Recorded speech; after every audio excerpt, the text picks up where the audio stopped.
Students often ask what they can do to practice at home. So in this video, I'm going to look at some basic principles that you might want to consider for your own home practice.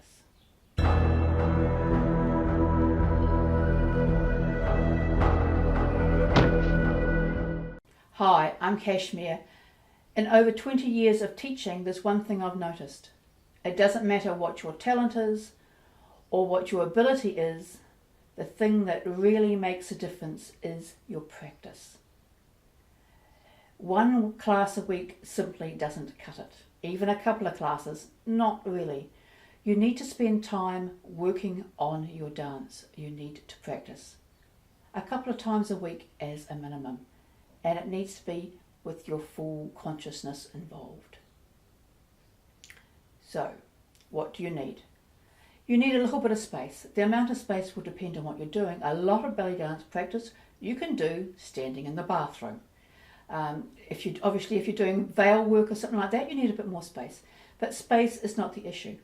What you do need to be able to do is see what you look like. So a mirror is really, really useful, hence the bathroom.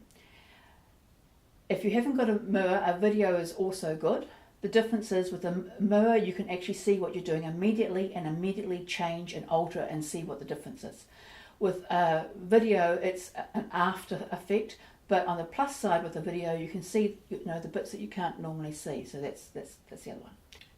I think there are three aspects to your belly dance practice, and I call them left brain, right brain, and conditioning. Now, left brain is what most people think of when they think of practicing. That is, you're working to perfect your technique. You're actually getting your body, you're teaching your body to automatically do what it should do. So in this, as a start, you'll be looking at your isolations, your layering, your weight training, your arm movement. So that everything like that is actually perfect. So you don't need to think about it. You don't need to think what your hips are doing while you're moving your arms, or think about what your hips are doing while you're walking, because it knows what to do and it produces the movement perfectly. I'd also add into your left brain training, learning choreographies, consciously coming up with combinations. So where you actually work on a combination and think, okay, to this piece I could do this combination, what would actually make it more interesting? Do I need to add a level change? Do I need to add a direction change? So those sort of things where you're actually having to think about what you look like. And of course, also add into there your prop work. So that's your basis of your dance. The most common thing that people do wrong is they say, okay, half an hour for practice, and away they go, and I can read a book while I'm practicing. No, you can't. Because you need to be able to actually watch what your body's doing. If your hips are actually meant to be going up and down in a piston rock, and they're actually going to the side, and you practice that for half an hour beautifully, then what you've taught your body is to do a hip rock with a sideways shift. Now you might want to do that, but you need to be able to do the pure movement. So watch what you're doing. As soon as you make a mistake, stop. And the same goes with choreographies. Don't start at the beginning and run all the way to the end and think, oh, I made a few mistakes. If you're aware of making the mistake, stop. What's gone wrong? I had a piece once which had something like, I think it was 2 lots of 10 counts. I spent most of the afternoon trying to get that right because it had to be right. Yeah, I could have gone and done the whole choreography quite a few times. But those 20 counts, those 2 lots of 10, had to be perfect. The lines had to be correct. The feet had to be correct. And the same when you're learning a choreography. Don't blur over the bits that you don't quite get right. Go back, get it perfect. So that's your left brain stuff. So what do you do in this? Well, like I said, you can do your basic isolations. And no one has got to the stage, well, very few people get to the stage where they don't need to practice those. And of course, onto those you can then add your layers.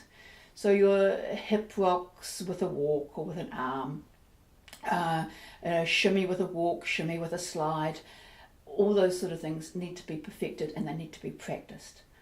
But you can also take a notebook to class, and I sort of occasionally remind people to do this. If there's something you're doing in class you don't quite get, pick a note of it. Yes, you can do a private with your teacher, but you also might want to actually go home and just try it out. If you know exactly what you're trying to achieve, try it out at home and practice it. Makes a big difference. So if that's your left brain, what's your right brain? Well, right brain is actually just dancing. Turn the music on and move. Don't think about it. Don't wonder what you look like. Just move. Okay? Even don't use a mirror. You don't need a mirror. You don't need lights. In fact, you don't even need Middle Eastern music. So I didn't say that. What you want to do is to move and let all that technique that you've drilled into yourself come out and create dance. You can even consider going to a party with your mates and having a dance as part of your practice. Conditioning is the one that often gets missed. Conditioning is honing your instrument. Your instrument is your body. And most of us are not blessed with perfect bodies. We have things we need to work on, and they won't come right by themselves. So if you've got tight calves, do a calf stretch. If you've got tight hammies, do a hamstring stretch. And that doesn't mean standing, by the way. You can't do a standing hamstring stretch. It's a contradiction in terms. If your inner thighs are weak, then work on strengthening your inner thighs. So what your weaknesses are, that is what you need to work on.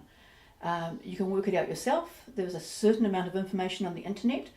Or if you have the resources, actually go to a sports physio. Get yourself a diagnostics. Tell them what you want to do and they'll give you a program. It can be a bit expensive, but over the years I've had 2 such sessions and they've been really, really useful. So one, and then it's like 6 months later, go back and say, okay, well, these are looking right now and these are the things you now need to work on. And these are the things, by the way, that you can never change because that's the way your hips are put together. So that's quite useful to know. So you can do generalized classes such as a yoga class or a Pilates class. They are generalized classes, and for some people you'll get something out of it. For other people, all you'll get out of it basically is the social side of it. Stretching is really complex. Yoga is not made for stretching. Yoga has a completely different focus and purpose. If you enjoy the class, it's fine, and you may get some benefits, but its primary purpose is not a stretch class. Start.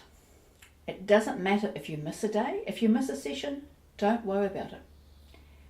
But what is important is if there's any sort of strong physical work. I mean, sometimes you can actually practice things that actually require very little effort, like, oh yeah, okay, that arm has to do that. If you're actually doing some decent amount of physical work, you always have got to start with a warm-up. A warm-up should be, for most people, for most of the sort of stuff we do, 5 minutes of cardio. It can be something as simple as walking up and down the stairs, or just walking around, going for a walk around the block, doing some housework, or you can go to the whole thing of doing skipping. And at the other extreme, I've seen some very good warm-ups, which was just basically dancing, but without any strong hip or strong accents. So you're just basically bopping along to the music and just slowly warming your body up. That works too. And at the other end, depending on how hard you work, you need to actually bring your body back down again. You can put your stretches in there if you want to, but it's not necessary. The main thing is to get your heart rate down, get your temperature down. If you've worked really hard, like if I do a heavy folk session, I'll find my legs start to get quite sore. Then you stretch out your legs. So stretching's used both to actually increase your range of motion generally and to actually untighten those knotty legs when you've actually been bouncing up and down on for quite some time doing a bit of Saidi or something. So, what are you waiting for? Put your program together. Start today.